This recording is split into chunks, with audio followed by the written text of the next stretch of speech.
პირველი უნდა იყოს ყოველთვის ყველანაირ შემთხვევაში ეს ძილი, რაზეც ვისაუბრეთ, ძილი უნდა დაალაგო, ანუ არ განვიხილავთ რა, უნდა დაალაგო. ის რომ 3-ზე დავიძინე და არ ჩამეძინა, რას აკეთებდი?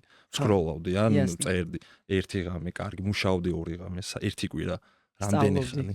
ძილის შემდეგ დავიწყებდი საჭმელზე ფოკუსირებას, გავიაზრებდი რატო უნდა ვჭამო და რას რა ფუნქცია აქვს, იმიტომ რომ ცოტა ისე ლეველზე გადავიდა ბიოლოგია და მედიცინა, რომ ცოტა რობოტებს ხელოვნური ინტელექტის დაგვეწია და რაღაც დატაბეისები ვით ჩამოყალიბდა ჩვენი ადამიანური რაღაცები, რომ მანქანური მდგომარეობა მიეცა რაღაც საჭმელს დანიშნულებას. ანუ მე თუ ამას შევჭამას გავაკეთებ. ვიცი რომ თუ დღეს ამ ნახშირ წყალს შევჭამ, საღამოს წავალ ისე ვივარჯიშებ კარგად.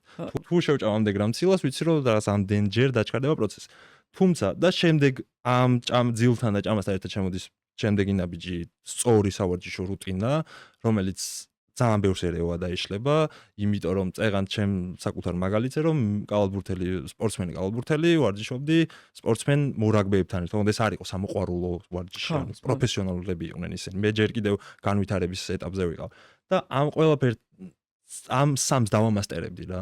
ეს არ არის ის რომ რა უნდა და ყველა გამოვა და რა უნდა და ძილი რა უნდა და თავის ხარისხები აქვს რა.